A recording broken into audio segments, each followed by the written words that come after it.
लोग आखिर में जला करके चिता पर राख कर देते, कुछ लोग दफन करके सुपुर्दे खाक कर देते। यहाँ का अर्जित किया सामान यही छूट जाता, अपने साथ कुछ भी नहीं जाता। यही हकीकत है, इस दुनिया का दस्तूर है। आज पूज्य महाराज जी आपको वो दौलत बख्शने वाले हैं, अगर उसको लेकर के आपने जीवन की सांसों का उपयोग कर लिया और सच्चा भगवान का भजन कर लिया, तो भजन से इकट्ठा की गई दौलत आपके साथ भी जाएगी और आपकी मदद भी करेगी। यही भजन का धन काम आएगा। और प्रेमी भाई बहनों, भजन का तो संकल्प सबको लेना पड़ेगा, क्योंकि रामायण यही बात की गवाही देती है। निज अनुभव में कहूँ खगेसा, बिनु हरि भजन न जाई कलेसा। बिना भगवान के भजन के कष्ट और क्लेश जाने वाले नहीं। ये बात अकाट्य सत्य है, इसको नोट करके रखिए। अगर सीधे सीधे कहने पर आप भगवान का भजन करने लगोगे तो बड़ी गरिमा और आपका सम्मान रह जाएगा, नहीं तो कुदरत ऐसी परिस्थितियां निर्मित कर देगी कि डंडा मार करके भजन कराएगी, फिर कोई शोभा नहीं रह जाएगी। उसके पास बड़े लंबे हाथ हैं। आपने देखा, छोटे से आंख से भी न दिखाई पड़ने वाले वायरस ने इतना बड़ा काम कर दिया। पूज्य महाराज जी का आगमन मंच पर होने जा रहा है। आप सभी भाई बहन अपने स्थान पर खड़े होकर के पूज्य महाराज जी का स्वागत सम्मान अभिवादन करेंगे, और जब वो आपको आदेश दे देंगे तब आप अपने स्थान पर बैठ जाइएगा और दत्त चित्त हो करके एक एक बातों को सुनिएगा।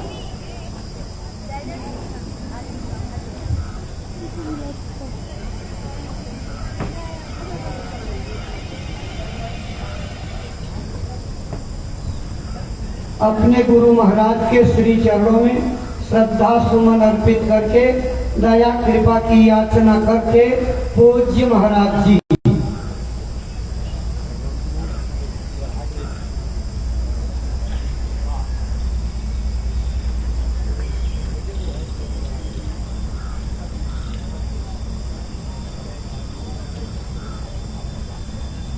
जय गुरुदेव, जय गुरुदेव।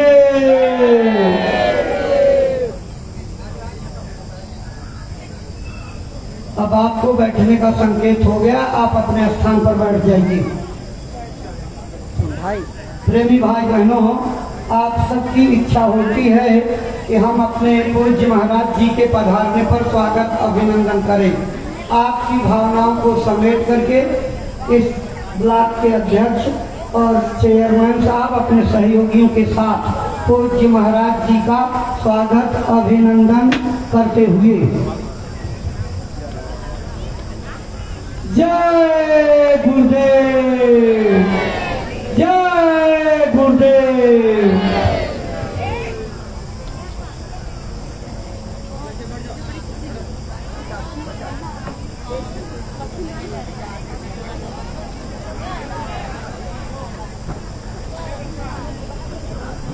प्रेमी भाई बहनों, आज पूज्य महाराज जी का पदार्पण हमारा सबका परम सौभाग्य है। पूज्य महाराज जी अपने 27 दिवसीय आध्यात्मिक वैचारिक जन जागरण यात्रा कार्यक्रम के साथ यहाँ पहुँचे हैं। आज इस यात्रा का 5वां दिन है। लगातार 27 दिनों तक ब्लॉक कार्यक्रम करेंगे। आज हमारे हरैया ब्लॉक का ये कार्यक्रम संपन्न होने जा रहा है। पूज्य महाराज जी के चरण कमलों में नम्रता पूर्वक अभिनंदन के साथ निवेदन करते हैं कि वो जो संदेश संकल्प बनाकर अपने मथुरा आश्रम से चले हैं। अपनी अमर वाणी से प्रेमी भाई बहनों को सुनाने समझाने की कृपा करें, ताकि आपकी अमर वाणी से प्रेरणा प्राप्त करके लोग मानव जीवन की अनमोल सांसों का उपयोग करके अपना मानव जीवन सफल, सार्थक और कामयाब बना सकें। परम श्रद्धेय पूज्य महाराज जी, आप सभी लोग प्रेम के साथ में मालिक के पावन नाम का उच्चारण करेंगे। बोलो जय गुरुदेव, जय गुरुदेव,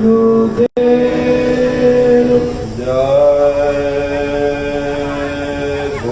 गुरुदेव, जय गुरुदेव, जय गुरुदेव, जय गुरुदेव।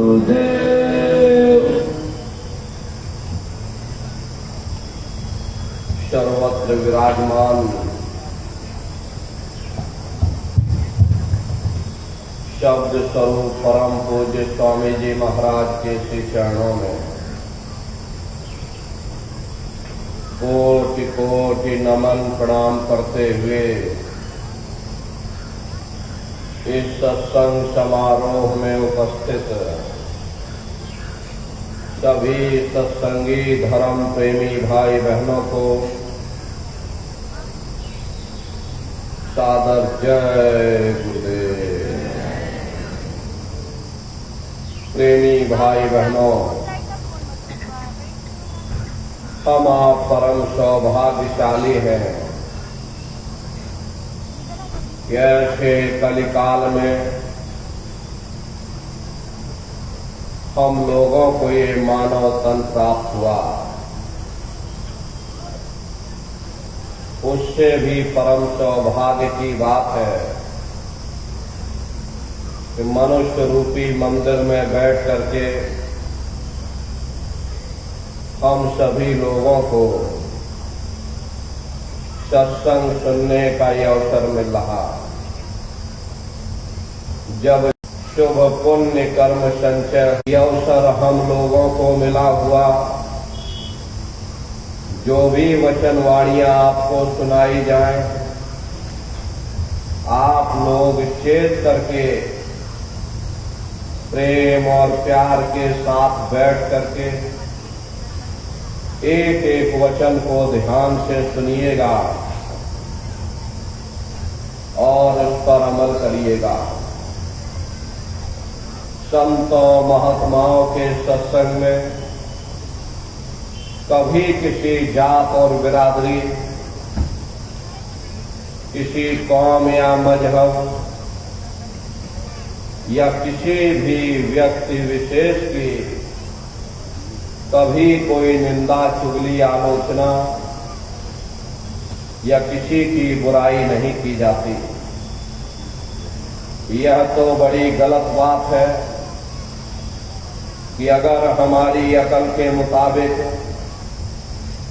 कोई उस मालिक की भक्ति नहीं करता तो हम डंडे और तलवारें दिखाना शुरू कर देते, उसे डराना और धमकाना शुरू कर देते। हमें तो उसे प्रेम से समझाना चाहिए कि भाई इस रास्ते पर चल करके हमारा ये फायदा हुआ, अगर तुम्हारी अकल में आता है तो तुम भी इस रास्ते पर चलकर अपना फायदा उठा सकते। सत्संग कैसे जानिए, जेते कह नाम वखान, सत्संग वह जगह है जहां केवल शब्द या नाम का प्रचार किया जाता, मालिक से मिलने का प्रेम और प्यार पैदा किया जाता है। इसीलिए प्रेमी भाई बहनों, संतों महात्माओं के सत्संग में कभी किसी जात और बिरादरी, किसी कौम या मजहब या किसी भी व्यक्ति विशेष की कभी कोई निंदा चुगली, किसी की बुराई नहीं की जाती। अरे नारियों, जब हम लोग इस संसार में पैदा हुए तो ना कोई जात और बिरादरी लेकर के आया, ना कोई कौम या मजहब लेकर के आया, न कोई अपना नाम लेकर के आया। सिर्फ नंगे रोते हुए हम लोग इस संसार में पैदा हो गए। बाद में जो औजार उस परम पिता परमात्मा ने बख्शे, मन बुद्धि और चित्त, उससे जब हमारे अंदर चेतना आ गई, तब हमारा नाम पड़ गया। कर्म के अनुसार हमारी जाति बन गई। धीरे धीरे हमारा फैलाव दुनिया में होता चला गया। हमने बाल बच्चे बना लिए, हमने रिश्ते नातेदार बना लिए, हमने कुटुंब परिवार वाले बना लिए, हमने जमीन जायदाद हासिल कर ली और इसको अपना समझ करके हम आप यहीं पर बैठ गए। फिर जब जाने का वक्त आया, फिर आपको यहां से नंगा करके भेज दिया गया। न आपके साथ आपका नाम गया, न आपके साथ जात और बिरादरी गई, न आपके साथ जमीन और जायदाद गई। पर जिस छाया को प्राप्त करने के लिए आपने अपना पूरा जीवन गुजार दिया, तो न माया हाथ में आई, न छाया हाथ में आई, खाली हाथ आए थे और खाली ही हाथ आपको यहां से वापस भेज दिया गया। कहने का मतलब ये है कि उस परम पिता परमात्मा ने अति दया और कृपा करके आपको यह मानव तन दे दिया, ये मनुष्य शरीर दे दिया और आपको स्वतंत्र कर दिया गया कि भाई मैंने तुमको यह मनुष्य शरीर दिया है तुम्हारी जीवात्मा के रहने के लिए। मैं तुम्हारी जीवात्मा को इस मनुष्य शरीर में बंद करता हूं। तुम मेरे मकान के द्वारा उस मालिक की भक्ति करके अपनी जीवात्मा का कल्याण करा लेना। मैंने कुछ समय के लिए ये किराए का मकान तुमको दिया है। जब समय पूरा होगा मेरे सिपाही आएंगे, उस समय पर तुमको यह किराए का मकान खाली करना पड़ेगा। उस समय न जमीन जायदाद काम आएगी, न रुपया पैसा काम आएगा, न जात और बिरादरी काम आएगी। अरे मन को, बुद्धि को, चित्त को और जीवात्मा को निकाल करके इस शरीर से बाहर कर दिया जाएगा। ये शरीर आपका यही जमीन पर गिर पड़ेगा, क्योंकि जीवात्मा के निकल जाने के बाद में ये शरीर सिर्फ एक माटी का पुतला है, उससे ज्यादा कुछ भी नहीं। आप इस मिट्टी के पुतले को ले जाकर शमशान भूमि पर जला करके राख कर दोगे। अरे आपकी कौम, आपका मजहब, आपकी ये जात और बिरादरी उसी शमशान भूमि पर जल करके राख हो जाएगी। जिस जात और बिरादरी के लिए आप रात दिन लड़ते झगड़ते हो, जिस धन दौलत को पाने के लिए आपने न जाने कितने बुरे खोटे कर्म किए, तो मौत के समय में न ये जात बिरादरी काम आई, न ये धन दौलत काम आया, सब कुछ आपका यही छूट गया और जीवात्मा को ले जाकर के ऊपर धर्मराज की कचहरी में पेश कर दिया गया। पलक झपकते ही तुम्हारे अच्छे बुरे कर्मों का हिसाब किताब हो जाएगा। धर्मराज तुमको सजा सुना देंगे, ले जाओ इनको फलाने नरक में डाल दो, क्योंकि मैंने इनको मौका दिया था जब ये मां के घर में उल्टे लटके हुए थे। उस समय परमात्मा से अरदास करते थे कि हे परमात्मा, एक बार मुझे मौका दे दो, हम भजन करेंगे, भक्ति करेंगे, हम अपनी जीवात्मा का कल्याण करेंगे। परमात्मा ने जब तुमको मौका दे दिया तो तुम इस मनुष्य शरीर में आकर के बस माया की छाया में फंस करके इस मिथ्या जगत को अपना मान करके आप इसी में गोता खा रहे हैं। इसीलिए धर्मराज ने सजा सुना दी, ले जाओ इनको फलाने नरक में डाल दो, क्योंकि मैंने इनको मौका दिया था, मनुष्य शरीर दिया था कि अब की बार गीता रामायण को पढ़ करके, उन धर्म पुस्तकों को पढ़ करके, किसी संत महात्मा की खोज करके, उनके बताए हुए रास्तों पर चल करके, उस मालिक की भक्ति करके अपनी जीवात्मा का कल्याण करा लेना। इस उद्देश्य के लिए आपको यह मानवतम दिया गया, लेकिन आपने अपना उद्देश्य पूरा नहीं किया। आप अपने वादे को भूल गए, बस माया की छाया में फंस करके इस मिथ्या जगत को अपना मान करके आप इसी में गोता खा रहे हैं।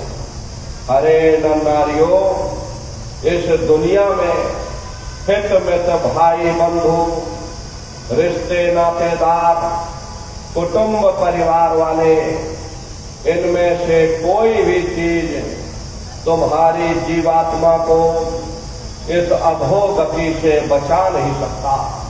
हम कौन हैं, हम कहां से आए हैं और हमें जाना कहां है, यह मानव मात्र के लिए एक जटिल प्रश्न बना हुआ है। इस प्रश्न का हल तब तक नहीं होगा जब तक इस धरा भूमि पर कोई संत महात्मा फकीर न मिल जाए। इसीलिए वह मालिक अति दया और कृपा करके संतों महात्माओं को इस धरा भूमि पर भेजते हैं और संत महात्मा फकीर यहाँ पर आकर के जीवों को समझाने की कोशिश करते कि भाई वो परमात्मा है, वो आपको मिलेगा, जीते जी मिलेगा, इसी मनुष्य शरीर में मिलेगा। इसी मनुष्य शरीर के अंदर जाकर के परमात्मा से मिलने का वह एकमात्र दरवाजा है और उस दरवाजे का भेद केवल संतों महात्माओं को ही प्राप्त है। ये दुनिया के लोग, दुनिया की आवाम जनमानस भौतिकता के ज्ञान को पढ़ करके अहंकार में डूबे रहते कि हमसे बड़ा कोई ज्ञानी नहीं, लेकिन उन बेचारों को नहीं मालूम कि जहां दुनिया का ज्ञान समाप्त होता है, उसी के सिर की चोटी से ये आध्यात्मवाद, आत्मा और परमात्मा का ये गूढ़ ज्ञान, रहस्य विज्ञान प्रारंभ होता है।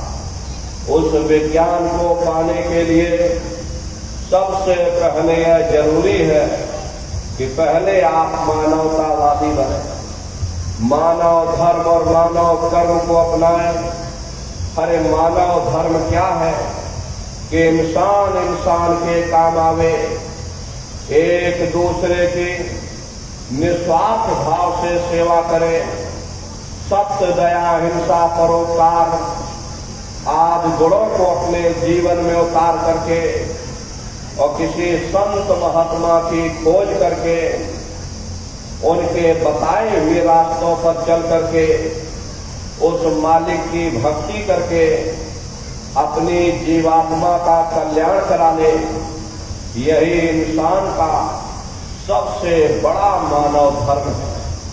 लेकिन आज इस कलिकाल में ये दुनिया की आवाम जनमानस शराब और कबाबों में, मांस और मदिरा में सुख ढूंढने की कोशिश कर रही है।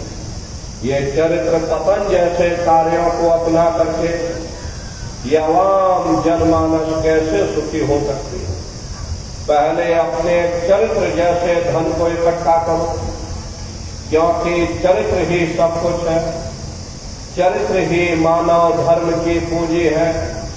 ये दुनिया भर के रगड़े और झगड़े, पिता पुत्र में लड़ाई, आदमी औरत में लड़ाई, घर परिवार में लड़ाई, समाज में लड़ाई, जातियों में लड़ाई, मुल्क में लड़ाई, हरे नारियों, ये इंसानों का काम नहीं, ये हैवानों का काम है। इसलिए पहले आप इंसान बनो, चरित्रवान बनो, महात्माओं के समीप आओ, वे जो दया का प्रसाद दें उसे खुशी खुशी लेकर के अपने निज घर को जाओ, जहां न फिर जन्मना है और ना ही फिर मरना। इसीलिए हमारे गुरु महाराज परम संत बाबा जय गुरुदेव जी महाराज ने आवाम जनमानस के बीच में ये आवाज लगाई है कि इंसानों, तुम अपने दीन ईमान पर वापस आ जाओ और एक जिस्मानी मंदिर में बैठ करके भगवान का सच्चा भजन करो, खुदा की सच्ची इबादत करो, जिससे तुम्हारी ये जीवात्मा नरकों में जाने से बच जाए। अरे हम माने ना माने, लेकिन संत महात्मा त्रिकालदर्शी होते हैं, वे सब कुछ जानते हैं। अगर हम उनके वचनों को मान जाएंगे तो हम लोग बच जाएंगे, नहीं तो खाई और खंदक में जाकर गिर जाएंगे। इसीलिए अभी वक्त है उस मालिक से सच्ची प्रार्थना करने का, खुदा के सामने अपने गुनाहों की माफी मांगने का, धर्म मजहब के नाम पर लड़ने झगड़ने का नहीं, जात और बिरादरी के नाम पर लड़ने झगड़ने का नहीं। अरे हमने बहुत लड़ लिया, बड़े बड़े झगड़े और फसादे की, बड़े बड़े नुक्ताचीनी की, सिवाय नफरत के हमको क्या मिला? नफरत की ऐसी ज्वाला जली जिसमें घर जल गया, परिवार जल गया, समाज जल गई, जातियां जल गई, अब सारा देश जल उठा। इसीलिए सारी मानवता बहुत थक गई। हर कोई ऐसी छांव चाहता है जहां उसे ठंडक मिले, शांति और सुकून मिले। ये सब वही मिल सकते हैं जहां शांति के संदेश होते, सुकून के संदेश होते, मानव धर्म और मानव कर्म के संदेश होते। और ये संदेश केवल संत महात्मा फकीर देते, जो समदर्शी होते हैं, जो समस्त जीवों के अंदर उस प्रभु के अंश को देखते हैं। ऐसे समदर्शी उन महात्माओं की खोज करो। ये मत देखना कि महात्मा किस जाति के हैं, महात्मा किस बिरादरी के हैं। अरे जातियां कर्म के अनुसार बनाई गई, जन्म के अनुसार नहीं। मनुष्य की एक ही जाति, वो है मानव जाति। और इसी मानव जामे में बैठ करके हमें उस मालिक की भक्ति करनी है। अरे नर नारियों, सुपच जात के भंगी थे, रैदास जी जात के हरजन थे, मीराबाई जात की छत्राणी थी। अगर वे सब उस मालिक को प्राप्त कर सकते तो आप भी उस मालिक को प्राप्त कर सकते। लेकिन बगैर महात्माओं के, बगैर मुर्शिद के कोई भी जीव इस संसार समुद्र से ना कोई पार हुआ और ना ही कोई हो सकता। ये समुद्र ऐसा है जिसके ना इस किनारे का पता न उस किनारे का पता कोई नहीं जान सकता। ये दुनिया कब बनी, कितनी बार प्रलय और महाप्रलय हो गई, लेकिन इतना जरूर मालूम है कि जिस दिन से दुनिया बनी है हम लोग यहीं पर भटका खा रहे हैं। अगर इधर से हवा चली, नैया हमारी उधर चली गई, और अगर उधर से हवा चली तो हमारी नैया डगमगाते हुए इधर चली गई। न जाने कितने युग और कल्प बीत गए, लेकिन हमारी ये नैया आज तक इस भवसागर से किनारे नहीं लगी। इसलिए नर नारियों, सौभाग्य से वक्त का इतना बड़ा वरदान आपको मिला, ये मानव तन आपको मिल गया। न जाने किस महात्मा की दया हो गई, न जाने कौन से जन्म जन्मांतरों के शुभ पुण्य कर्मदय हो गए जो आपको यह मानव तन मिल गया। हर अब की बार मौका मिल गया है, समय रहते हुए अपनी जीवात्मा के कल्याण के लिए थोड़ा बहुत विचार करिएगा, वरना ये समय तुम्हारा निकलता चला जा। मिली नरदेह तुमको, बनाओ काज कुछ अपना, बचो मत आए जग में, जानियो रैन का सपना। हरे नर नारियों, जैसे रात में हम लोग स्वप्न देखते हैं, हालांकि उस समय पर हमें स्वप्न सच मालूम पड़ता, असली प्रतीत मालूम होता, लेकिन जब हम सुबह उठते हैं, जब हमारी आंखें खुलती, तब हमें होश आता कि नहीं भाई, हम तो स्वप्न देख रहे थे, ये सब भ्रम है। ठीक उसी प्रकार से ये दुनिया भी 10, 20, 100 साल का स्वप्न है। अब आप कहोगे हम जाग रहे, परंतु प्रेमी भाई बहनों, ऐसा हरगिज नहीं है। जिस दिन मौत का वक्त आएगा, अरे आप रोगे, हाय हाय करके चिल्लाओगे कि हाय, हमने सारी जिंदगी यूं ही स्वप्न में गुजार दी, जागने का समय अभी आया, जो कुछ करना है अभी करना। लेकिन प्रेमी भाई बहनों, अब पछताए होत क्या जब चिड़िया चुग गई खेत। प्रेमी भाई बहनों, जैसे मरीज को मिश्री कड़वी लगती है, हालांकि मिश्री कड़वी नहीं होती, बल्कि मरीज के मुंह का जायका कड़वा होता। उसे चाहे कितने अच्छे अच्छे भोजन दे दो, हलवा पूड़ी पकवान बना करके खिला देना, उसे अच्छा नहीं लगेगा।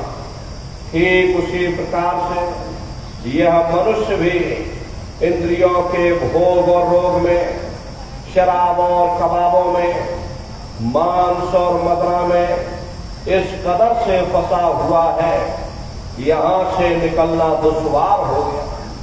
अरे निकलना तो दूर की बात रही, उस मालिक की ओर ध्यान ही नहीं जाता, शब्द या नाम की तरफ किसी का ख्याल तक नहीं जाता। और अगर भूले भटके चला भी जाए तो ये दुनिया की लज्जत है, दुनिया की वासनाएं, दुनिया का मोह और प्यार हमें खींच करके वापस दुनिया में लाकर डाल देता। महात्मा करे तो करे क्या? अरे महात्मा दवा देते हैं मगर आप लोग खाते ही नहीं। जैसे डॉक्टर मरीज को दवा देता और अगर मरीज खाए ही ना तो बताओ वह स्वस्थ कैसे हो सकता। डॉक्टर की दवा अलमारी में रखी और मरीज बिस्तर पर पड़ा और गालियां हम डॉक्टर को देते हैं। इसमें डॉक्टर का क्या कसूर, इसमें महात्मा का क्या कसूर। प्रेमी भाई बहनों, जब तक हम अपने आप की गलती नहीं देखेंगे हम कभी कामयाब नहीं हो सकते। महात्मा प्रेम से जीवों को समझाते कि भाई देह और गृह सब झूठा, भरम में काहे को खपना, ये घर बार हमारा अपना नहीं, अरे पराया देश है, ये शराय खाना है, ये मुसाफिर खाना है, ये शरीर भी तुम्हारा अपना नहीं, ये भी काल का पिंजरा है, किराए का मकान है, पराया मकान है। किसी को 40-50 साल के लिए मिला, किसी को 80-90-100 साल के लिए मिला। पर जितने जितने श्वास उस मालिक ने बख्शे हैं उसे भुगतने के बाद में हमें शरीर को यही छोड़ जाना। श्वास दुधारा नित ही जारी, एक दिन खाली चांद। हरे प्रेमी भाई बहनों, एक तालाब पानी से चाहे कितना भी क्यों ना भरा हो, आप एक छोटी सी नाली काट कर खोल देना, सारा पानी ही तालाब से बाहर निकल जाएगा। ठीक उसी प्रकार से हमारा ये शरीर भी श्वासों का भंडार है।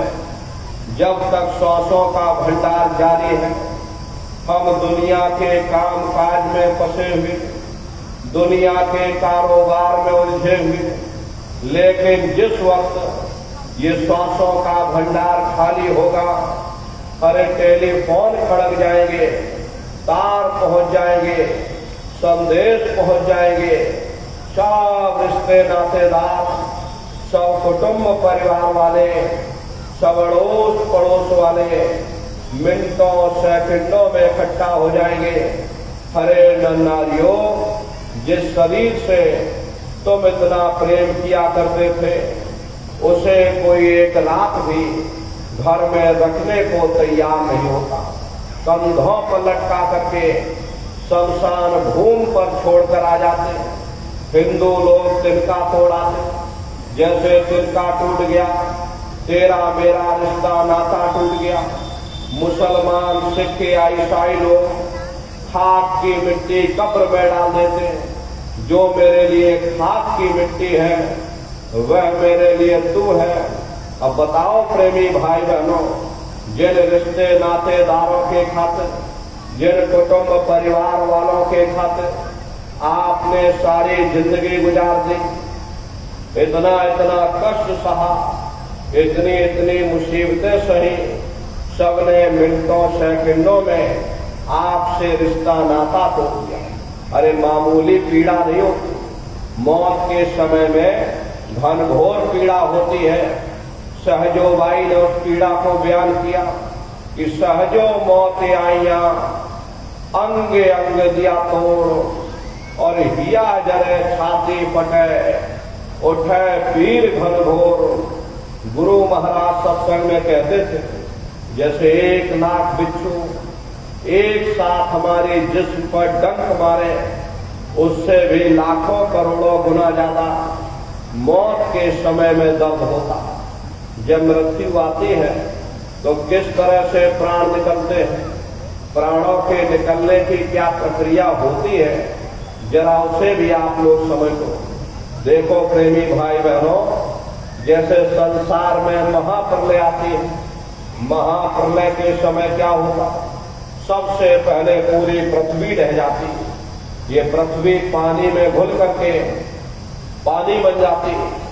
मानव सृष्टि की प्रलय एक बड़ी कयामत है और शरीर की प्रलय एक छोटी कयामत है। तो जैसे ही मौत आएगी सबसे पहले गुदा चक्र टूटेगा, सिमटक भास श्वास उठ जावे, प्राण पति जब सिमट समावे, उस समय हमारी श्वासें रुक जाएंगी, शरीर की चेतना पीछे सिमटने लगेगी।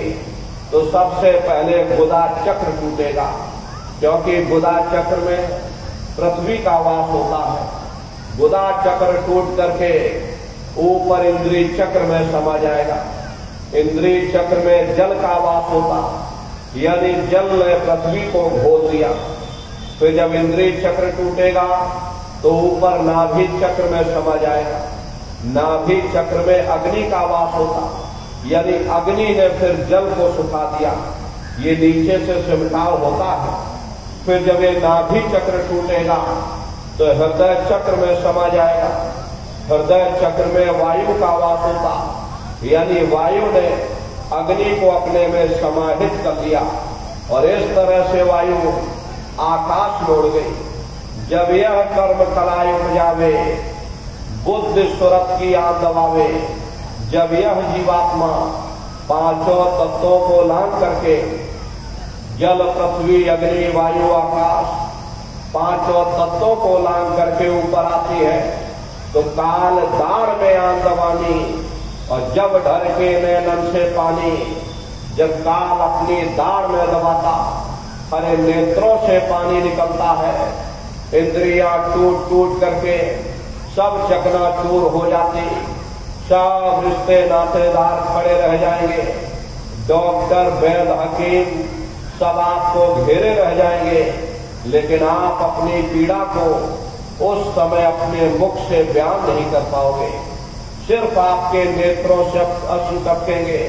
अरे यमदूत आते हैं, प्राणों की डोरी को तोड़ देते हैं और जीवात्मा को खींच करके इस शरीर से बाहर कर दिया जाता।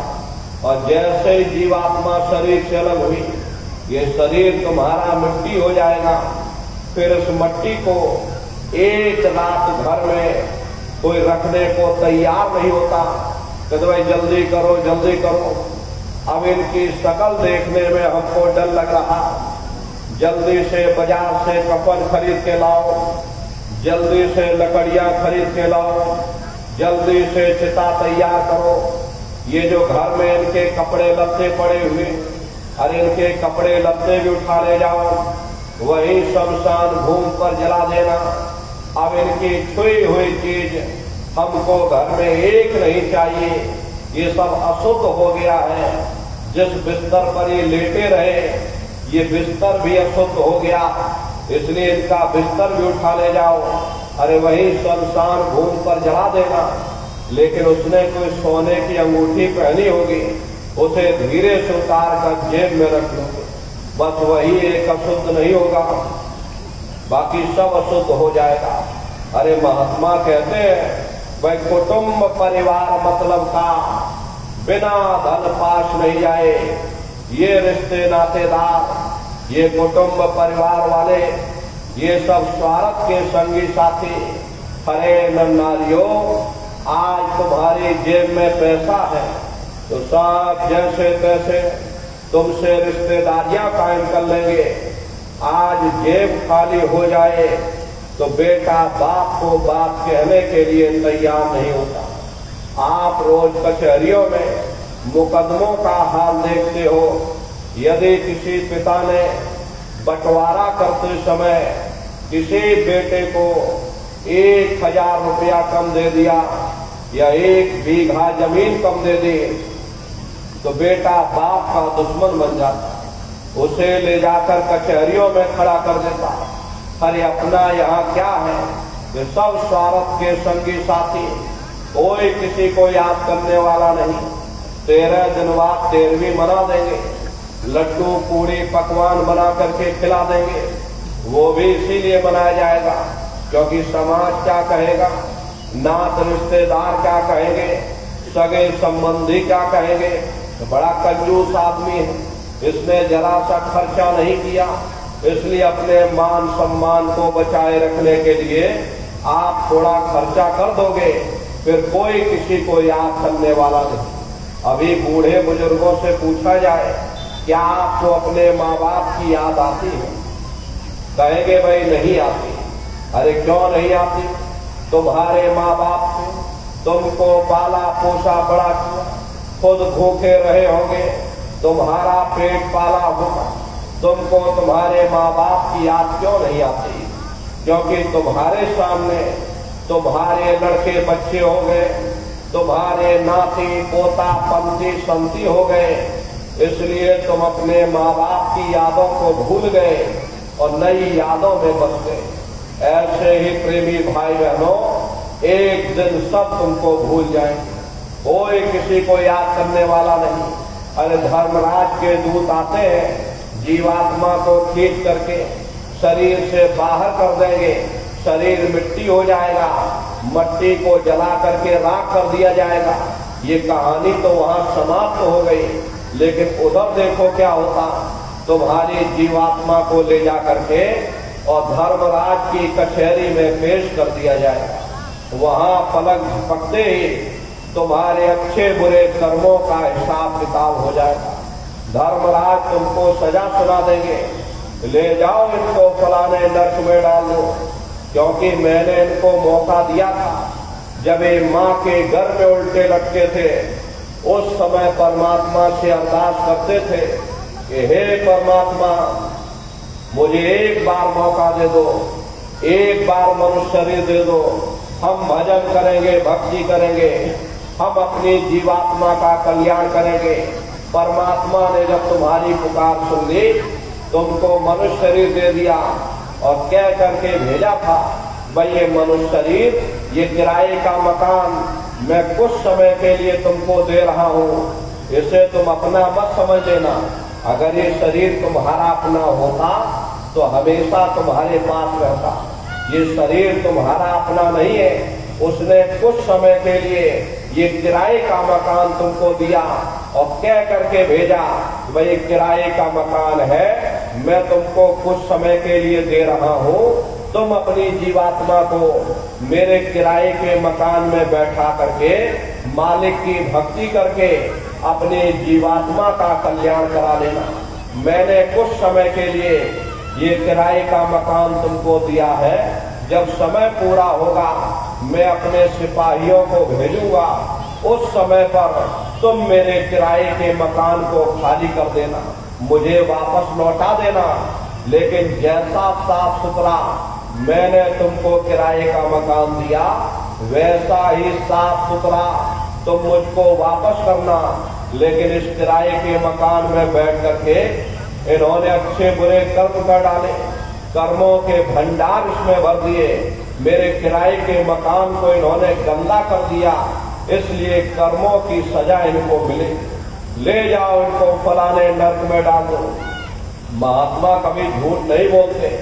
महात्माओं ने जब साधना किया, साधना करके जब ऊपर गए और ऊपर जा करके जब उन्होंने नरकों का हाल देखा, तो हमारी आपकी जानकारी के लिए उन्होंने उन किताबों में लिख दिया, लोह के खम्भ तपत के माही, और जहां जीव को ले चिपकाई वहां लोहे के खंभे अग्नि से धधक धधक कर लाल हो रहे।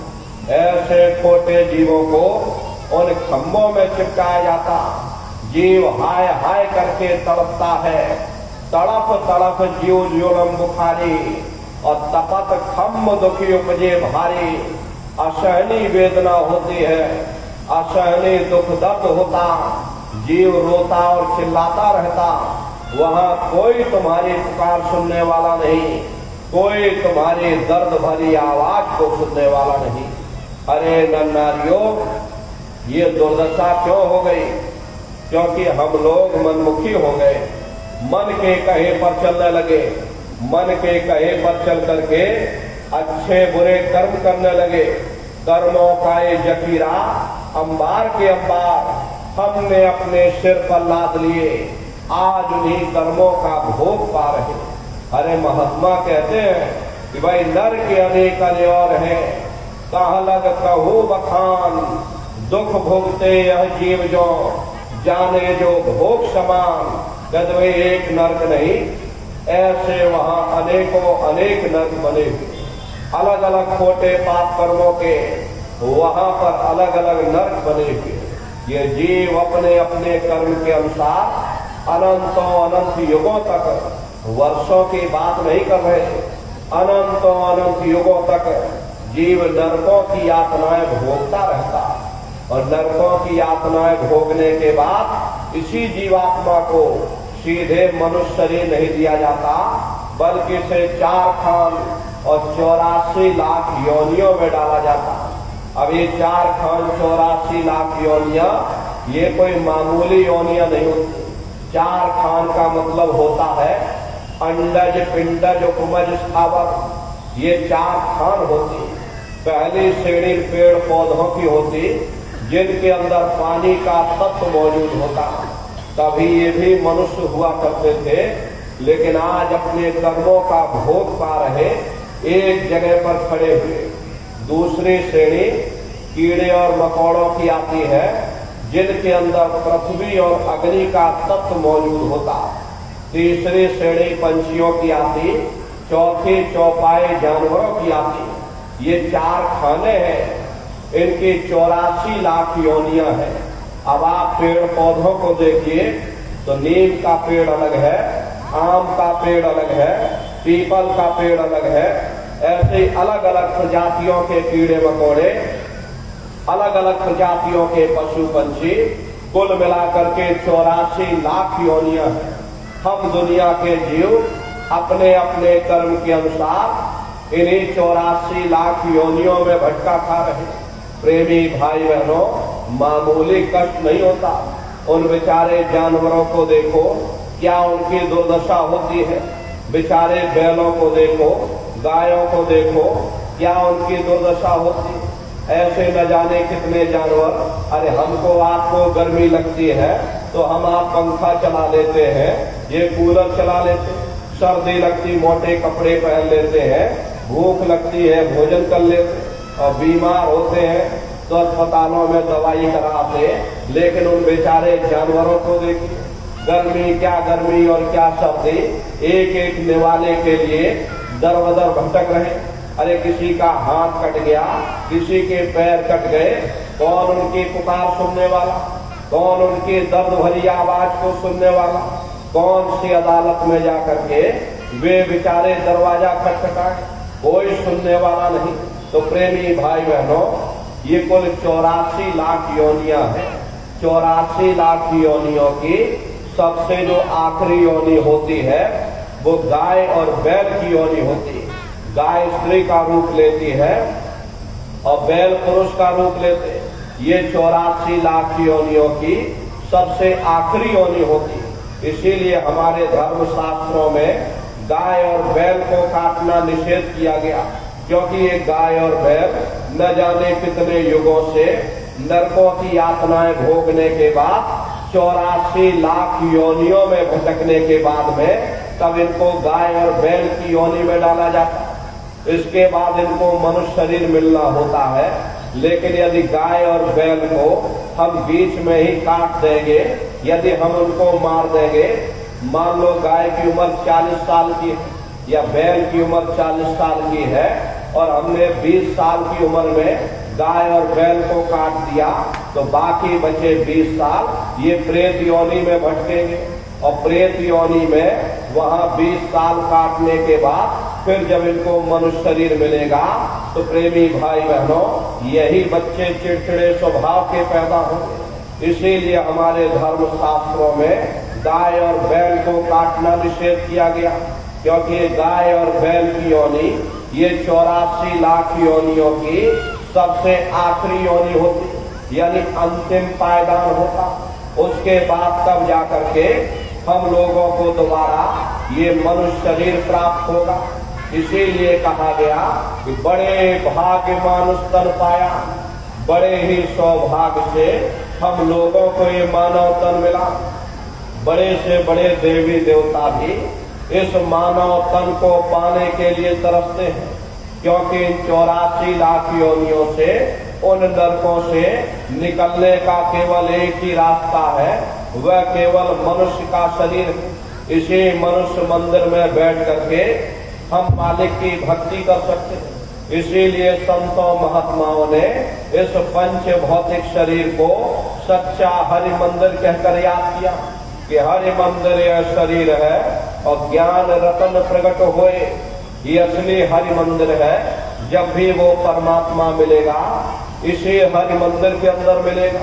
इसी पंच भौतिक शरीर को ईसा मसीह साहब ने टेम्पल ऑफ लिविंग गॉड यानी जिंदा खुदा का मंदिर कहकर याद किया। इसी पंच भौतिक शरीर को मुसलमान फकीरों ने कुदरती काबा कहकर याद किया। ये असली कुदरती काबा है। खुदा का दीदार जब भी होगा इस कुदरती काबे के अंदर जाकर होगा। इसी पंच भौतिक शरीर को हिंदू महात्माओं ने नर नारायणी देह कहकर याद किया। प्रेमी भाई बहनों, महात्माओं ने यही समझाने की कोशिश की कि भाई वो परमात्मा कहीं बाहर नहीं, तुम्हें तुम्हारे अंदर मिलेगा। यही कबीर साहब ने लिखा है कि जो तिलमा ही तेल है, जो चकमक में आग, और तेरा साईं तुझ में, और जाग सके तो जाग। जिस तरह तिल में तेल होता है, पत्थर में अग्नि होती, ठीक उसी तरह से वो मालिक हर एक के घट घट में हर एक के अंदर बैठा हुआ।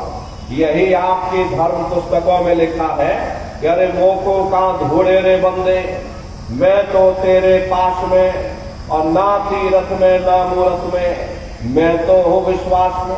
ना मैं तीरथ में मिलूंगा, ना मैं मूरत में मिलूंगा, ना अन्य किसी कर्म कांड में मिलूंगा। मैं जब भी मिलूंगा तो मैं तुम्हारे अंदर मिलूंगा।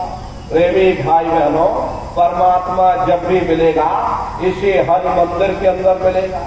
बाहर से आज तक न कभी किसी को परमात्मा मिला, न भविष्य में कभी मिल सकता। प्रेमी भाई बहनों, यही समझाने के लिए संत महात्मा फकीर इस धरती पर अवतरित होते हैं और जीवों को समझाने की कोशिश करते हैं कि भाई हम आए वही देश से जहां तुम्हारो धाम, और तुमको घर पहुंचावना एक हमारो काम। हम उसी देश से आए हैं जिस देश के तुम रहने वाले हैं, परंतु तुम अपना सच्चा देश, सच्चे शांति को छोड़ चुके, इस पराये देश में भटक रहे। यह देश तुम्हारा देश नहीं, तुम्हारा देश सचखंड है। ये कौम तुम्हारी कौम नहीं, तुम्हारी कौम सतनाम है, और ये जीवात्मा उस सतनाम रूपी समुद्र की बूंद है। इस बूंद को उस समुद्र से मिलाओ, यानी जीवात्मा को उस परमात्मा से मिलाओ। इसके लिए न तुम्हें घर बार छोड़ने की जरूरत है, न बाल बच्चों को छोड़ने की जरूरत है, न समाज छोड़ने की जरूरत है, और न जात और बिरादरी बदलने की जरूरत है। अरे नारियों, ये जात पात के रगड़ों झगड़ों ने ही मनुष्य के ऊपर पर्दा डाल दिया, वरना महात्माओं का उपदेश इतना सरल है कि 5 वर्ष के बच्चे से लेकर के और 100 वर्ष का बूढ़ा भी कर सकता। क्या स्त्री और क्या पुरुष, क्या आदमी और क्या औरत, क्या ऊंच और क्या नीच, क्या अमीर और क्या गरीब, वो नाम सबके लिए साझा है। वो हर मनुष्य के अंदर दिन और रात हुंकारे दे रहा। वो साधु संतों के अंदर गूंजता है तो वह चोरों ठगों के अंदर भी गूंजता। यहाँ किसी कौम का सवाल नहीं, किसी मजहब का सवाल नहीं, और किसी जात और बिरादरी का सवाल नहीं। ये जात पात के रगड़े झगड़े ये हमारे अपने नहीं है, ये सिर्फ हमारे मन की खुरापात है। अरे आप सभी लोग बुद्धिमान हो, अपनी अपनी बुद्धि से आप सभी लोग जरा विचार करिएगा।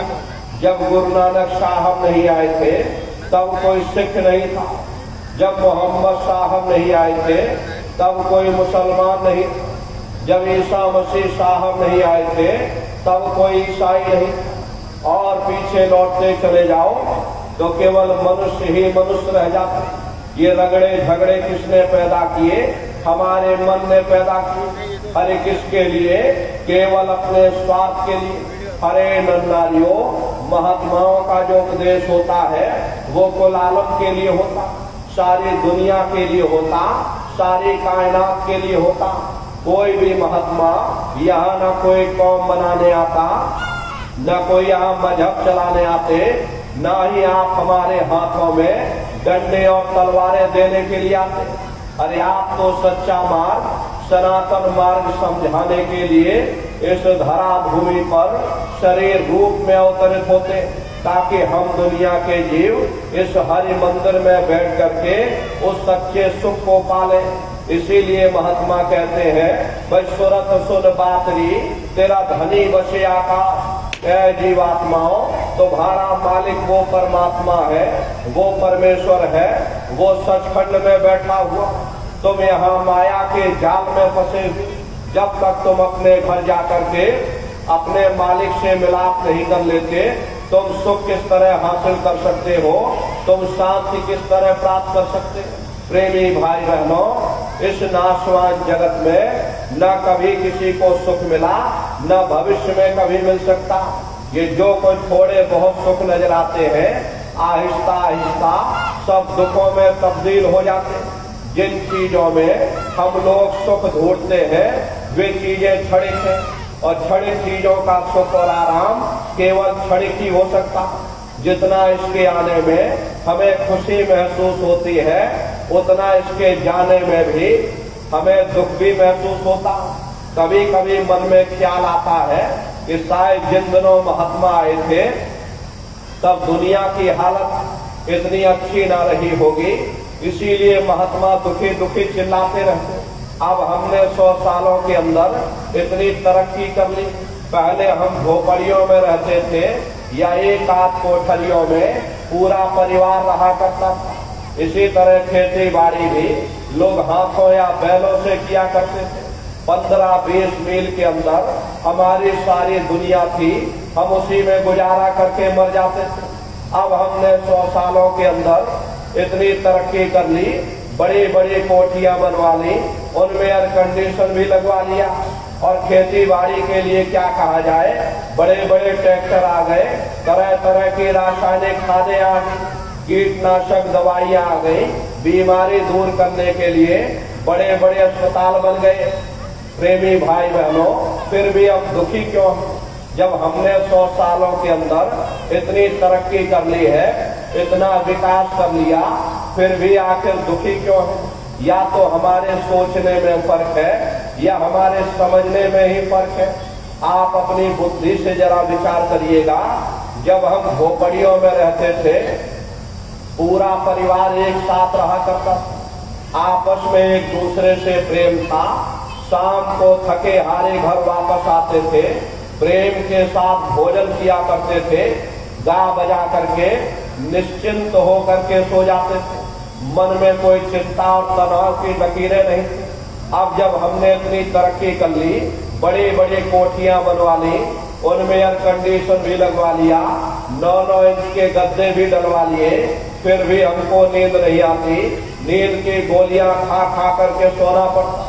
पहले गांव में कोई मामूली वैद्य हकीम हुआ करते थे, लेकिन इलाज सबका जरूर हो जाता था। अब जब विज्ञान ने इतनी तरक्की कर ली, 100 सालों के अंदर जब हमने इतना विकास कर लिया, बड़े बड़े अस्पताल बन गए, बड़े बड़े डॉक्टर आ गए, नई नई दवाइयां आ गई, तो बीमारी भी तो नई नई निकल आई।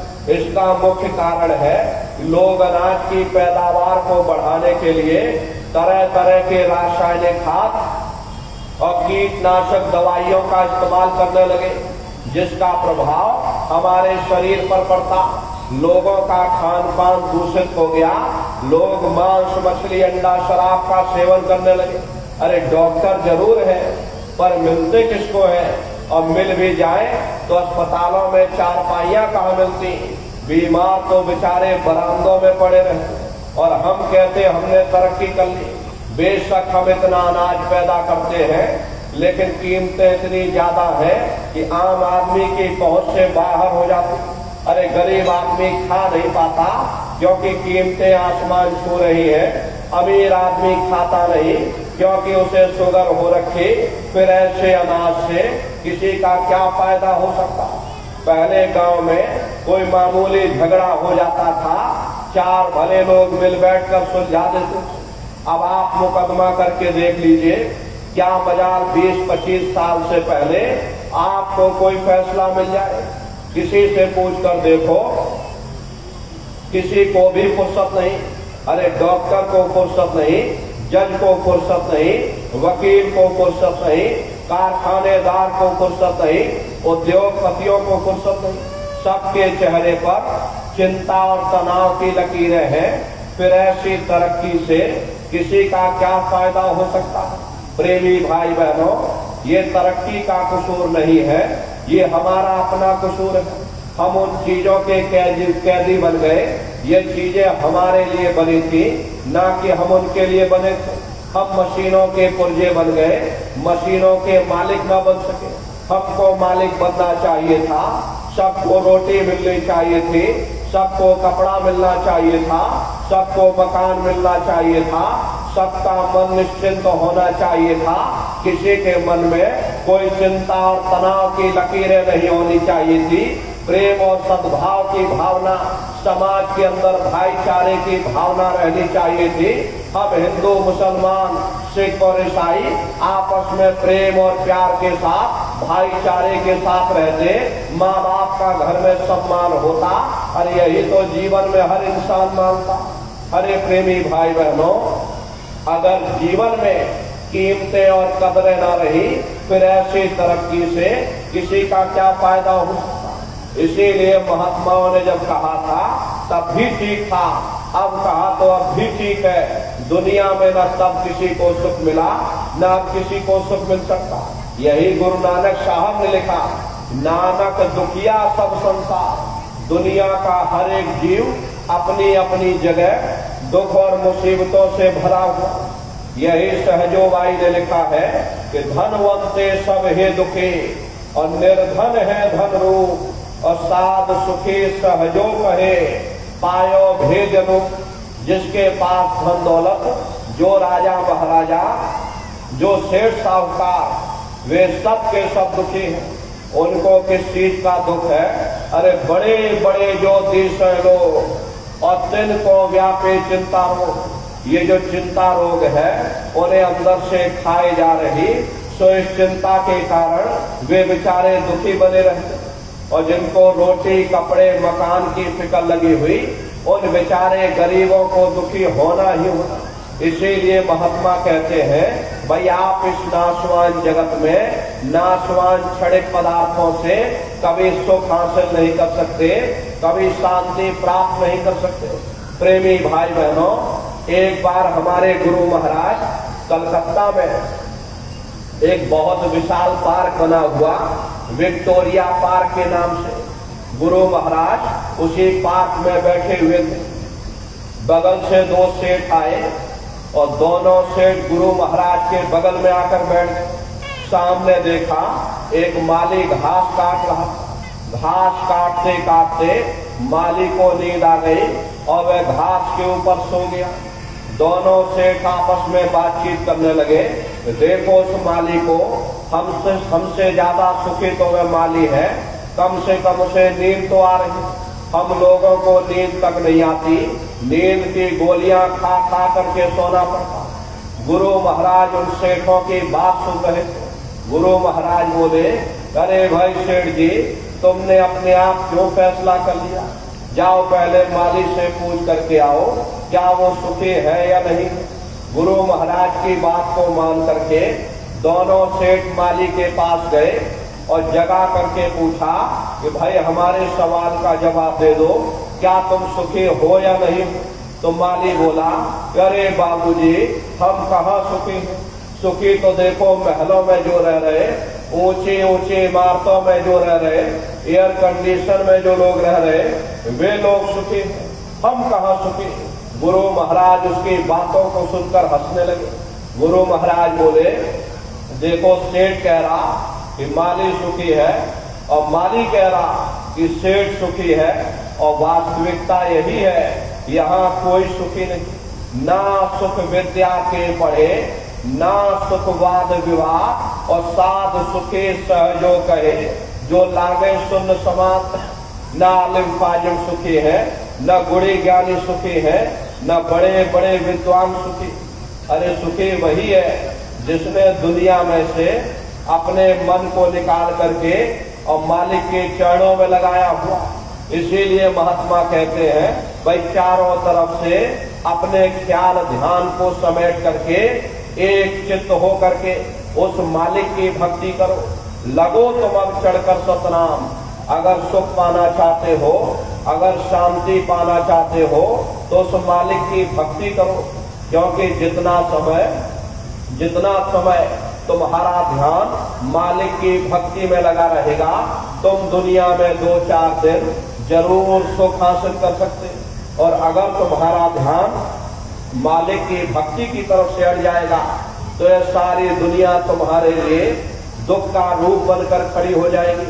आप सभी लोग बुद्धिमान हो, अपनी अपनी बुद्धि से आप सभी लोग जरा विचार करिएगा। एक छोटा सा बच्चा अपने पिता की उंगली पकड़ करके मेला या नुमाइश में घूमने जाता, उसे मेले के हर साजो सामान बड़ी खूबसूरत नजर आती। किसी जगह खेल खिलौनों की दुकानें लगी, कहीं गुड्डे गुड़ियों की दुकानें लगी, कहीं झूलों की दुकानें लगी, कहीं मिठाई और पकवान की दुकानें लगी।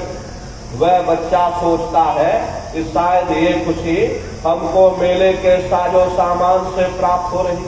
और अगर भूल करके भी वो बच्चा अपने पिता की उंगली छोड़ देता तो वह सारा साजो सामान उसी जगह रहता है, लेकिन बच्चा रोने चिल्लाने लगता, चीखने लगता। तब उसे खुद ब खुद महसूस होता ये खुशी हमें तभी तक प्राप्त हो सकती जब तक हमने अपने पिता की उंगली पकड़ रखी थी। हमारा पिता कौन है?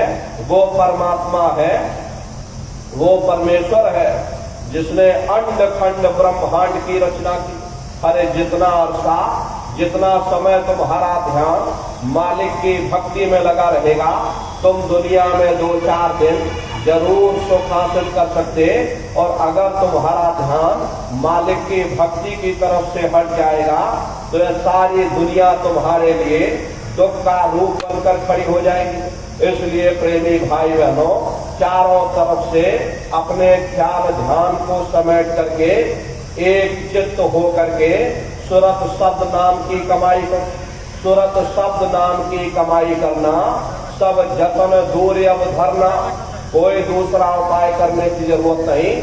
इस कलयुग में केवल एक ही उपाय करो, अपनी सुरत को शब्द के साथ जोड़ दो, क्योंकि शब्द को पकड़ करके ये जीवात्मा ऊपर से नीचे आई है, शब्द को ही पकड़ करके ये जीवात्मा नीचे से ऊपर जाएगी। तो प्रेमी भाई बहनों, इस कलयुग में सुरत शब्द नाम की कमाई, कलयुग केवल नाम धारा नाम की ही महिमा गाई। इसलिए प्रेमी भाई बहनों, कैसे सुरत शब्द नाम की कमाई करोगे? बहुत से प्रेमी भाई बहन नए बैठे हुए, कैसे आपको मालिक की भक्ति करनी है, इसके लिए महात्माओं ने केवल 3 क्रियाएं बताई। पहला है सुमरन, दूसरा है ध्यान और तीसरा है भजन। साधन 3 सारे वर्णे और साधन सब थोथे मान। इस कलयुग में उस मालिक को प्राप्त करने के लिए संतों महात्माओं ने केवल 3 ही क्रियाएं बताई। पहला सुमरन, दूसरा ध्यान और तीसरा है भजन। सुमरन कहते हैं उस मालिक को याद करना, ध्यान कहते हैं दृष्टि को एकाग्र करना, और भजन कहते हैं कान में उंगली डाल करके उस शब्द को सुनना, उस नाम को सुनना जो मालिक के घर से आवाज आ रही। तो कैसे आप लोग सुमरन करोगे, कैसे आप लोग ध्यान करोगे और कैसे आप लोग भजन करोगे? बहुत से नए प्रेमी भाई बहन बैठे हुए, तो सुमरन ध्यान और भजन आपको कैसे करना है, आप लोग बैठ करके अच्छी तरह समझ लेना और घर पर जा करके करिएगा। तो सबसे पहले सुमरन कैसे किया जाएगा? सुमरन करने के लिए एक माला आप लोग ले लेना। ये देखो प्रेमी भाई बहनों, ये 108 दाने की माला है।